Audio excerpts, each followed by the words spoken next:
Hi everyone, welcome to Jyothi IT solutions. ఈ వీడియోలో మనం ఇండెక్స్ వాల్యూస్ గురించి తెలుసుకుందాము. ఇండెక్సింగ్ అంటే ఏంటి పైథాన్లో అనేది. పైథాన్ స్ట్రింగ్ వచ్చేసి సీక్వెన్స్ ఆఫ్ క్యారెక్టర్స్ అని చెప్తాము. సీక్వెన్స్ ఆఫ్ క్యారెక్టర్స్ అంటే మీరు స్క్రీన్ మీద చూస్తున్నటువంటి మిడిల్ బాక్స్లో కంప్యూటర్స్ అనేటటువంటి ఒక వర్డ్ అనేది ఉంది. ఈ కంప్యూటర్స్ అనే వర్డ్కి మనం రెండు రకాల ఇండెక్సింగ్ ఇచ్చాము. First one forward indexing, left side నుంచి రైట్ సైడ్కి వెళ్తుంది. అలాగే బ్యాక్వర్డ్ ఇండెక్సింగ్ ఉంది, అంటే రైట్ సైడ్ నుంచి లెఫ్ట్ సైడ్కి వస్తుంది. ఇది ఏది ఇచ్చినా కూడా మనకు కరెక్ట్గానే వస్తుంది. స్ట్రింగ్ని ఎప్పుడైనా మనం చేంజ్ చేయాలి అనుకున్నప్పుడు ఎలా చేంజ్ చేస్తామనేది కూడా ఈ వీడియోలో చూద్దాము.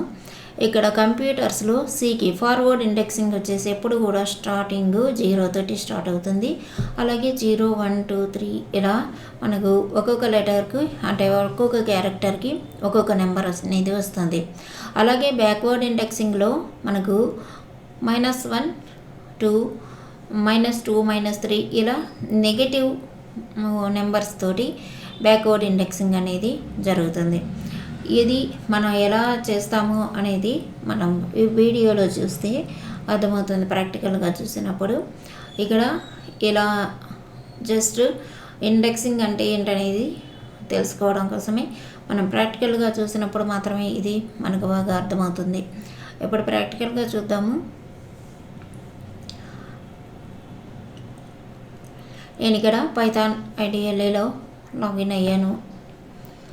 ఇక్కడ మనం ఏదైనా ఒక వేరియబుల్ ఇద్దాము. నేమ్ ఈక్వల్ టు ఒక స్ట్రింగ్ ఇస్తాను, సింగిల్ కోట్లో కానీ డబుల్ కోట్లో కానీ హెలో అని జస్ట్ సింపుల్గా ఒక చిన్న వర్డ్ ఇచ్చాను. మీరు కావాలంటే పైథాన్ కంప్యూటర్స్ ఇలా పెద్ద పెద్ద వర్డ్స్ కూడా ఇచ్చుకోవచ్చు.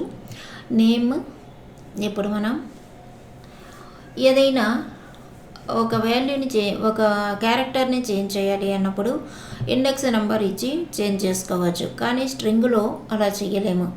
ఇప్పుడు నేమ్ 0 అంటే హెచ్ని చేంజ్ చేయడం కోసం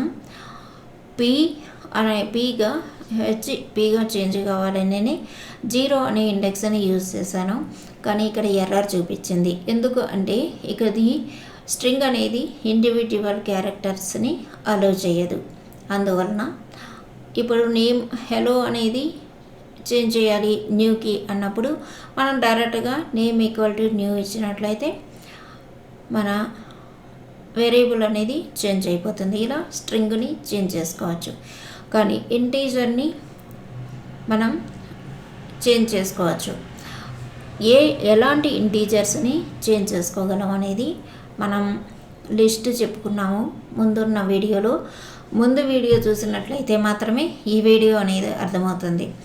ఇక్కడ మనకు ముందు చెప్పిన వీడియోలో లిస్టు, టపుల్స్, సెట్స్, డిక్షనరీస్ ఇవన్నీ కూడా చెప్పున్నాను. వాటి గురించి ఈ వీడియోలో ప్రాక్టికల్గా చూస్తాం. నేను ఇక్కడ లిస్ట్ ఇస్తున్నాను. లిస్టు ఎలా ఐడెంటిఫై చేస్తామంటే స్క్వేర్ బ్రాకెట్లో కొన్ని వాల్యూస్ ఇచ్చినప్పుడు అవి లిస్ట్ అవుతుంది. ఇక్కడ ఏ ఈక్వల్ టు స్క్వేర్ బ్రాకెట్లో 1, 2, 3, 4, 5 కామాతోటి సపరేట్ చేయబడి ఇచ్చాను. ఏ అని ఇచ్చినప్పుడు మనకు ఈ వాల్యూస్ అనేవి కనిపిస్తాయి. అలాగే ప్రింట్ ఏ ఇచ్చినా కూడా సేమ్ వాల్యూస్ స్క్వేర్ బ్రాకెట్లో కనిపిస్తాయి. ఇప్పుడు మీరు టైప్ ఏ అని ఇచ్చినా కూడా మీకు అది లిస్ట్గా చూపిస్తుంది. ఇప్పుడు ఇక్కడ మనకు లిస్ట్ వచ్చేసి స్క్వేర్ బ్రాకెట్లో ఉంటుంది. నేను ఇక్కడ పొరపాటున నార్మల్ బ్రాకెట్ ఇచ్చాను, అందువలన ఇది తీసుకోలేదు. ఇక్కడ స్క్వేర్ బ్రాకెట్లో మనం ఇండెక్స్ వాల్యూ తోటి ఒక వాల్యూని ఎలా చేంజ్ చేస్తామో చూద్దాము. స్క్వేర్ బ్రాకెట్లో 0 ఇచ్చినప్పుడు అంటే ఏలో ఉండే వాల్యూస్లో 1కి రీప్లేస్గా 10 పెట్టుకోవాలి. అంటే చేంజ్ చేసుకోవడము, మాడిఫికేషన్ చేసుకోవడము ఏదో ఒకటి చేస్తామన్నమాట. 10 అనేది 1 రిమూవ్ అయిపోయి 10 అనేది వచ్చింది. అలాగే ఇంకొక నెంబర్ని కూడా చేంజ్ చేసుకోవచ్చు. ఇండెక్స్ వాల్యూ ఇది మన ఇండెక్స్ వాల్యూ లిస్ట్కే కాదు, ఏ వాల్యూస్ చేంజ్ చేయాలి అన్నా కూడా ఇండెక్స్ వాల్యూ ఎప్పుడు కూడా స్క్వేర్లోనే ఇవ్వాలి. ఇక్కడ 3 అనేది 2కి ఇండెక్స్ వాల్యూ 2 అవుతుంది. 3ని 30గా చేంజ్ చేయాలి అన్నప్పుడు ఇలా ఇస్తామన్నమాట లిస్టులో. ఇప్పుడు మనం ఇలా లిస్టు మోడిఫై చేసుకోవచ్చు, మ్యూటబుల్ కాబట్టి చేంజ్ చేసుకోవచ్చు అని చెప్పుకున్నాము. టపుల్ చేసినట్లయితే టపుల్ అనేది టపుల్లో కూడా వాల్యూసే ఉంటాయి. ఆ వాల్యూస్ స్క్వేర్ బ్రాకెట్లో కాకుండా నార్మల్ బ్రాకెట్స్లో ఉంటాయి. ఇక్కడ నేను క్యూకి కొన్ని వాల్యూస్ ఇస్తున్నాను. ఇక్కడ పీకి కొన్ని వాల్యూస్ ఇచ్చాను, క్యూకి కొన్ని వాల్యూస్ ఇచ్చాను, ఆర్కి కొన్ని వాల్యూస్ ఇచ్చాను, నెంబర్స్ ఇచ్చాను. అలాగే కొన్ని లెటర్స్ కూడా క్యారెక్టర్స్ కూడా ఇస్తున్నాను. మనం క్యారెక్టర్ని యూజ్ చేసినప్పుడు అది స్ట్రింగ్లాగా తీసుకోవాలి, కోట్స్లో ఉండాలి, కామాతో సపరేట్ చేయబడాలి, నార్మల్ బ్రాకెట్లో ఉండాలి. అప్పుడే అది టపుల్ అవుతుంది. టపుల్ అనేది ఇమ్యూటబుల్ అంటే చేంజ్ చేసుకోలేము, మోడిఫై చేసుకోలేము. ఇక్కడ జస్ట్ మీకు టపుల్స్ ఇలా ఉంటాయని మాత్రమే చెప్తున్నాను. మీరు కావాలంటే చేంజ్ చేసి చూడండి, ఎర్రర్ అనేది వస్తుంది. మోడిఫై ఉండదు, చేంజ్ ఉండదు టపుల్స్లో. టపుల్స్ గురించి ఒక పెద్ద లెసనే ఉంటుంది, అప్పుడు క్లియర్గా చూసుకుంటాము. మనం వాల్యూస్ అనేవి ఇలా ఇస్తామన్నమాట. ఇది బేసిక్ లెవెల్లో మనం ఇప్పుడు వెళ్తున్నాం కాబట్టి చిన్న చిన్నవిగా నేర్చుకొని తర్వాత మనం డీప్గా వెళ్తాం సబ్జెక్ట్లోకి. ఇక్కడ ఒకే టపుల్లో కొన్ని లెటర్స్ ఇవ్వచ్చు, కొన్ని క్యారెక్టర్స్ కూడా ఇవ్వచ్చు. అంటే సింపుల్గా నేను సింగిల్ వర్డ్స్ని ఇచ్చినాను, అలా కాకుండా కొంత టెక్స్ట్ కూడా ఇవ్వచ్చు. కానీ టెక్స్ట్ ఇచ్చినప్పుడు సింగిల్ కోట్లో కానీ అది స్ట్రింగ్గా మనం యూజ్ చేయాలి. ఇలా మనం టపుల్స్ని ఇస్తామన్నమాట. థియరటికల్గా కావాలంటే ముందు వీడియో చూడండి. నెక్స్ట్ వచ్చేసి మనకు సెట్ చూద్దాము. సెట్స్ అనేవి సేమ్ లిస్ట్ లాగానే ఉంటాయి, కాకపోతే కర్లీ బ్రేసెస్లో ఇస్తాము. ఇక్కడ కూడా వాల్యూస్ అనేవి ఉంటాయి. ఇక్కడ మనకు డూప్లికేట్ వాల్యూస్ అనేవి సెట్స్లో యూస్ చేసుకోదు. అలాగే లిస్ట్లో అయితే డూప్లికేట్ వాల్యూస్ కూడా వర్క్ అవుతాయి.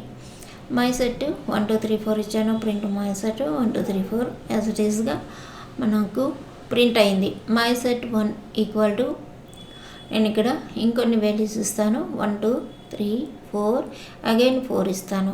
డూప్లికేట్ వాల్యూ అంటే 2 సార్లు కానీ 3 సార్లు కానీ మనకు రిపీటెడ్గా నెంబర్ వచ్చినప్పుడు అది డూప్లికేట్ వాల్యూ అవుతుంది. ఇప్పుడు ప్రింట్ మై సెట్ అని వచ్చినప్పుడు డూప్లికేట్ వాల్యూని ప్రింట్ చేయలేదు. ఇలా మనం రిపీటెడ్గా సేమ్ నెంబర్ ఇచ్చినప్పుడు ఇది ప్రింట్ అనేది చేయదు. ఇది టైప్ ఇచ్చినప్పుడు మీరు సెట్ లిస్టా ఆ వేరియబుల్ నేమ్ ఇచ్చినప్పుడు మాత్రమే అది సెట్ అయితే సెట్.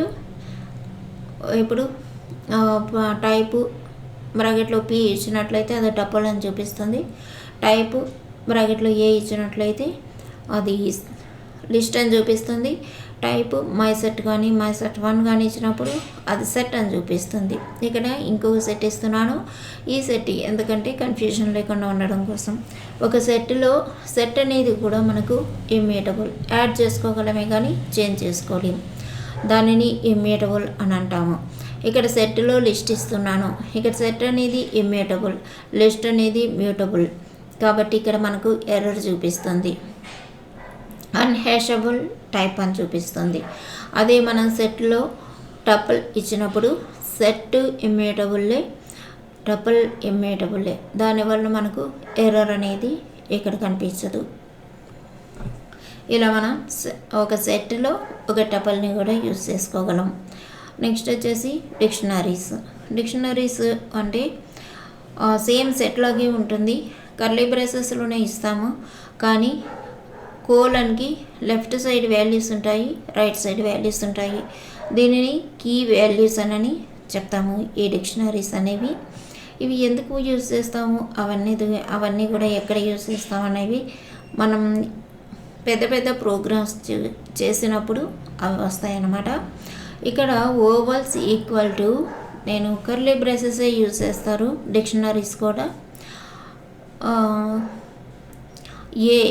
ఏ అనేది స్ట్రింగ్కి కొటేషన్, తర్వాత కోలన్ 1, ఏకి మనం ఓవల్స్ తీసుకున్నాం కాబట్టి ఏకి 1, ఈకి 2, ఐకి 3, ఓకి 4, యూకి 5గా ఇక టైప్ చేస్తున్నాను. అంటే ఓవల్స్ జస్ట్ తీసుకున్నాం. మనం ఏదైనా కీ వాల్యూగా ఉండాలి, అది ఏదైనా తీసుకోవచ్చు. ఏబిసి, XYZ ఇలా కూడా తీసుకోవచ్చు. పెద్ద పెద్ద టెక్స్ట్ కూడా తీసుకోవచ్చు. ఇప్పుడు ఇవి డిక్షనరీస్ మనం ఇలా ఇస్తామన్నమాట. ఓవల్స్ డిక్షనరీస్ అనేవి మనకు ముందు ముందు ఎక్కువ వస్తాయి. మనం ఏదైనా ఒక కీకి ఏ వాల్యూ ఇచ్చింది అని చూసుకోవడం కోసం ఓవల్స్ అనేటటువంటి వేరియబుల్ని అందులో ఏదైనా క్యూ ఇచ్చినట్లయితే ఆ కీకి ఏ వాల్యూ ఉందో అది ప్రింట్ చేస్తుంది. ఏ ఇచ్చాను 1 చూపించింది, యూ ఇచ్చాను 5 చూపించింది. ఇలా మనకు పైథాన్ అనేది పైథాన్లో ఉండేటటువంటి main list, tuple, set, dictionaries గురించి ఈరోజు తెలుసుకున్నాం. అలాగే స్ట్రింగ్స్ గురించి కూడా తెలుసుకున్నాము. Thank you for watching. Next వీడియోలో ఇంకొంత చూద్దాం.